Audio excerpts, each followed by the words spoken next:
Have you ever actually managed to stick with one of your New Year's resolutions? Improving your finances consistently ranks as the number 2 New Year's resolutions most people are making after, you guessed it, fitness-related goals. 80% of people typically drop off with their New Year's resolutions after about a month. As someone who spent over a decade working in the fitness industry and health clubs, I saw this every single year.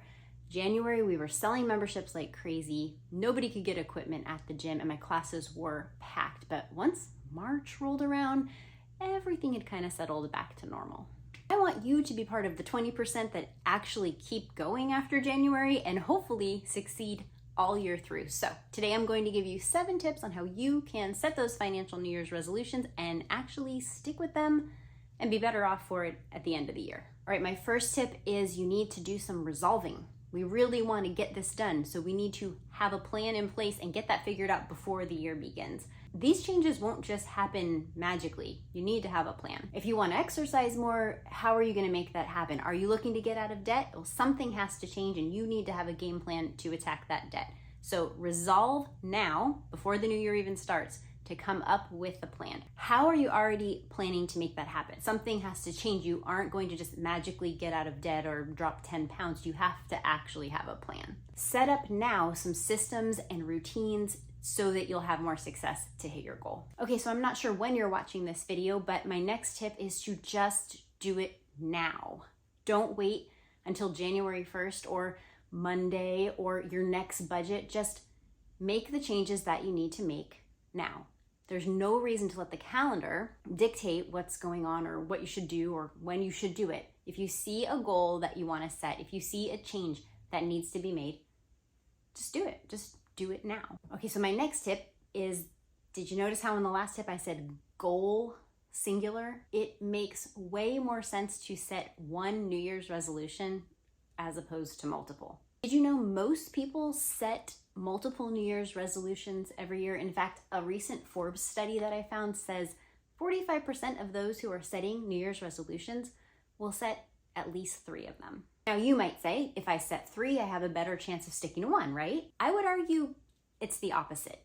You are more likely to be successful if you are hyper-focused in one direction. You're not going to change everything about everything all at once. It's just way harder to do that. But if you really just want to change in one area, you're going to have a lot more success. So have just a goal, a singular goal, hyper-focused. You've got that plan in place.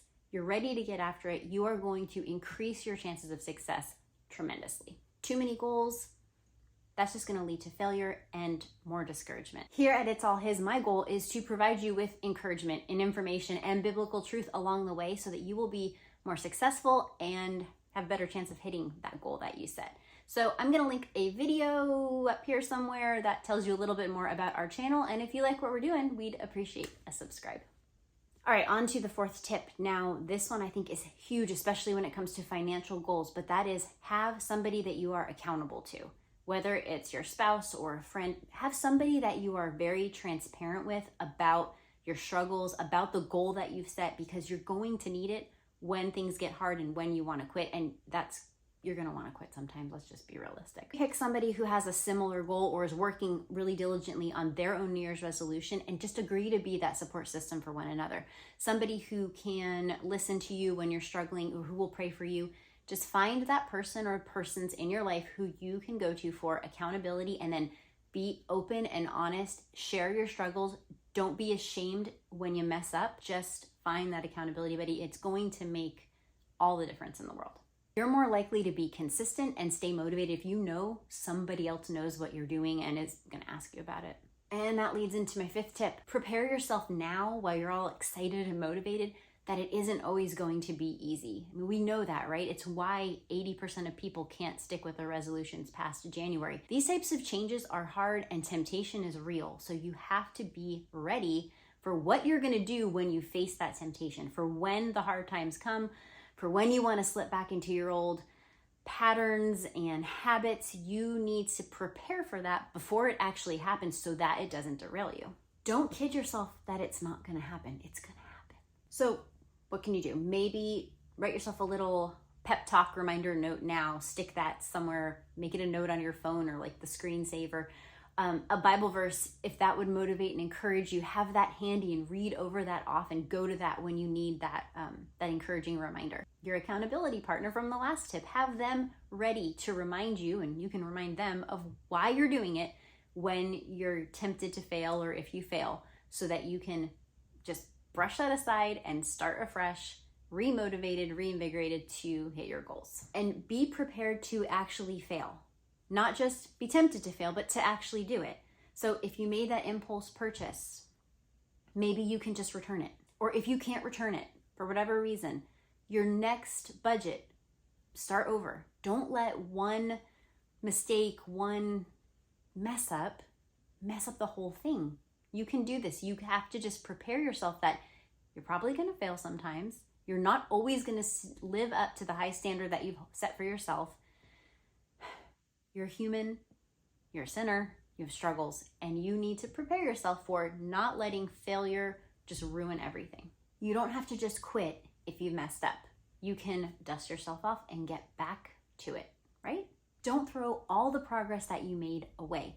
Success happens with little wins along the way, whether it's getting in shape or getting your finances in order or any other goal that you've set for yourself. It's not usually going to change with one big event. You have to do the little, faithful, consistent things along the way. And messing up one time does not mean you can't get right back to faithful consistency. One failure does not negate all the progress that you've made. So keep going. All right, my next tip, maybe it'll work for you if you're kind of competitive. Make it a game. Have some way that you are competing with yourself or someone close in a friendly way. Whether it's, I'm going to save X number of dollars this month and then try to beat it the next month, or I'm going to pay down that debt by $200 in this amount of time. Like, set yourself these little game goals that you can use to motivate yourself and keep you on track and kind of keep beating yourself along the way. For some people, this is just really motivating. So just set those goals, try to beat yourself, and find ways to make it fun, make it a game, and that might help you be consistent. Maybe that won't work for you, but I know it would probably work for me. It would definitely work for me. My last tip is my favorite one and the most important one. Pray. Seek the Lord. Ask for His help and His wisdom so that you're not trying to do this in your own strength. So ask the Lord to help you pick the goal in the first place. Ask Him to help you set up the systems and the routines in place to be successful, and then seek Him when you're struggling. Praise Him when you do well. Just be seeking the Lord in all of this, and you will see that it's so much easier because you're not trying to do it yourself. Because we know we can't. We need the Lord, and He wants to help us. And remember what Proverbs 16:9 says. The heart of man plans his way, but the Lord establishes his steps.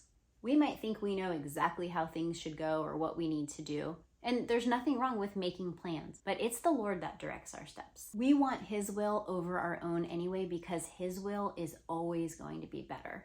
So make His glory your biggest goal, and you will see how much more successful you will be across the board.